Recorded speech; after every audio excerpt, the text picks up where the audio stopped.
약사님, 저번 시간에 이제 수족 냉증에 대해서 알아봤잖아요. 뭐 네. 원인과 치료법. 네. 그런데 이제 진짜 환자분들이 와서 좀 이야기도 들어보고 권해드릴 만한 과립이 있을까요? 우리가 수족 냉증을 고치려면 심장의 양기를 상당히 강하게 보충을 해야 되고, 예를 들어 위가 약한 사람은 위를 좀 고쳐야 되는 거고, 혈액의 질을 올리기 위해서 혈액을 제대로 보충을 해야 되잖아요. 네네. 그래서 사실은 과립으로 수족 냉증을 고치기는 조금 어려운 부분이 있어요. 그래서 한약의 어떤 처방으로 알려진 것들이 몇 가지가 있어요. 네네. 예를 들어 양기와 음기를 보충해주는 뭐 팔물탕, 이걸 팔진탕이라고 하기도 하거든요. 네. 그리고 팔물군자탕이라고 해가지고 이 비슷한 처방도 있는 거고, 네. 그리고 좀 대표적으로 쓰는 처방 중에 당귀 보혈탕이라는 약도 있고, 그리고 냉기에 쓰는 몇 가지 처방이 있고, 또 어혈에 쓰는 몇 가지 처방이 있고, 스트레스라든지 우라에 의해서 손발이 찬 사람한테 쓰는 처방이 좀 있는 거죠. 제일 처음에 우리가 인체의 음기를 보충해주는 처방이 대표적으로 팔물탕이에요.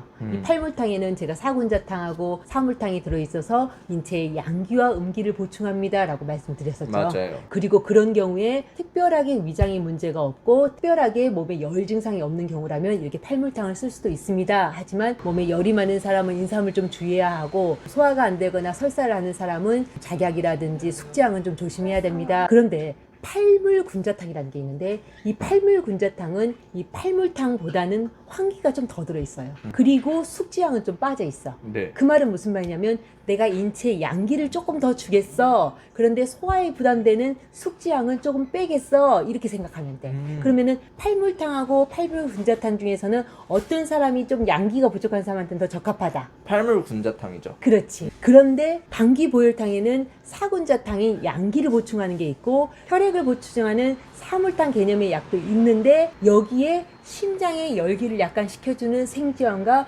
간의 우라를 좀 풀어주는 치자가 더 들어있는 거예요. 그러면 이 사람은 어떤 느낌이야?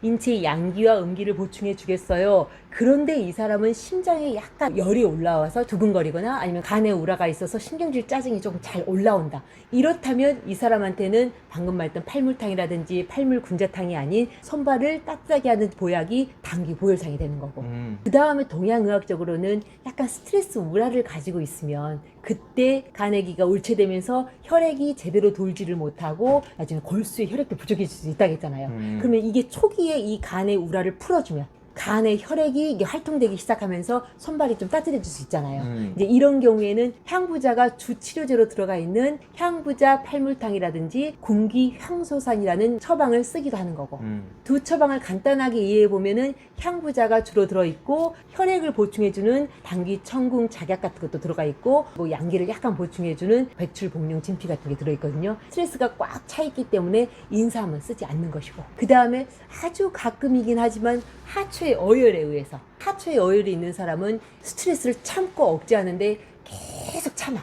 일반적으로 그 우라가 계속 억제되면 간에 기가 뭉쳐있는 것이 생식기에 뭉치게 돼요. 이 하복강부 자체가 충혈이 되고 어혈이 되면서 순환을 방해하면서 손발이 찬 경우가 있거든요. 네. 그런 경우에는 하부에 생긴 충혈과 어혈을 없애기 위해서 작약이라든지 목단피라든지 도인이든 계지복룡환을 많이 이용하는 경우도 있죠. 그래서 손발이 찬데 하부에 어혈이 있고 충혈이 있다라고 생각하면 계지복룡환을 쓰면 손발이 좀 따뜻해지는 경험을 할 수 있는 거죠. 그리고 마지막의 경우가 냉기가 들어왔을 때, 우리가 냉기가 들어오는 경우가 저번 시간에 세 가지 이야기했잖아요. 비위장부에 냉기가 들어올 수 있습니다. 간경락에 들어올 수 있습니다. 그리고 신장경락에 들어올 수 있습니다. 그래서 비위장에 냉기가 들어왔을 때는 비위장을 따뜻하게 해주는 게 건강이라든지 육개라든지 곽향이 들어가면 좋겠고, 만약에 냉기가 들어와서 끈적끈적한 담음이 만들어졌다면 반화가 들어갈 수 있으니까 곽향경리산이 조금 들어갈 수 있습니다 라고 했고, 간경락에 냉기가 들어갔을 때는 오수유가 들어가야 된다 했잖아요. 그래서 오수유가 들어가 있는 처방이 당귀, 사역과 오수유, 생강탕.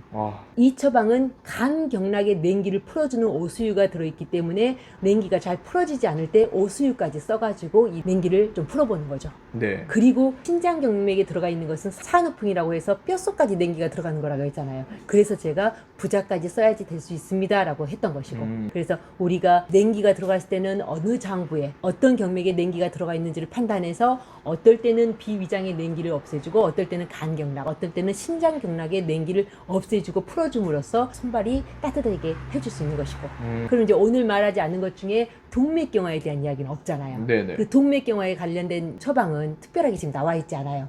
왜냐하면 옛날에는 사람들이 60을 넘기기가 되게 어려웠잖아요. 그쵸. 즉 동맥경화가 진행되어 가지고 선발이 찬 경우가 별로 없었던 거야. 근데 요즘은 사실 동맥경화로 오는 경우가 되게 많거든요. 이제 네네. 그런 경우에는 선생님이 말했죠. 인체 양기도 살살 올려줍니다. 인체 음기라든지 혈액의 질도 올려줍니다. 그리고 노폐소를 살살 녹여주면 이 혈관이 탄력을 찾고 오장육부의 기능이 전체적으로 좋아지면서 손발이 따뜻해질 수 있습니다. 라고 했던 것이고. 네네. 그래서 오늘 사실 저의 질문은 도움이 될 만한 과립이 있는지였는데 생각해보면 수족냉증이 급성으로 오지 않잖아요. 만성적으로 좀 불편하시고 그런 분들이 많아서 그거에 따라 맞는 처방이 있었다라는 걸 배우게 되었고 사실 진짜 너무 저도 다 처음 듣는 처방들이 많아서 어려웠는데 원인으로 생각해보면 양기가 부족해서 혈액의 추동력이 약하거나 혈액의 질이 떨어져서 오는 것 이게 첫 번째 이유였고 그 다음에 스트레스 우라로 인해서 생기는 수족냉증. 그랬죠. 긴장으로 인해서 순환이 안 된 것은 이 긴장을 풀어주는 것만으로 이 순환을 돌릴 수 있어서 향부자라는 약이 필요했다. 맞아요.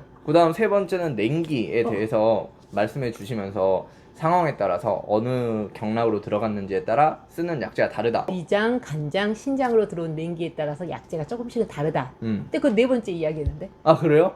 그럼 세 번째가 뭐였죠? 세 번째가 어혈. 아 맞다 어요. 하복강부의 어혈이었죠. 이 하복강부의 어혈에 쓰는 약이 대표적으로 뭐였죠?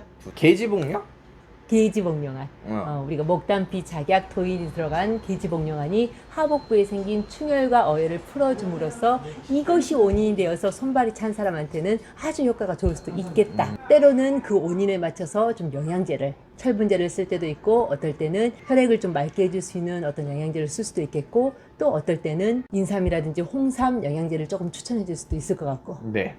오늘 저희들의 이야기가 손발이 몹시 차 조금만 추위가 시작되어도 덜컥 겁부터 나시는 분들께 동양의학에서는 이를 어떻게 근원적으로 도울 수 있는지에 대한 도움이 되는 대답이 되었길 바라며 오늘도 복을 부르는 하루 만드시고요. 그럼 다음 시간에 다시 만나요.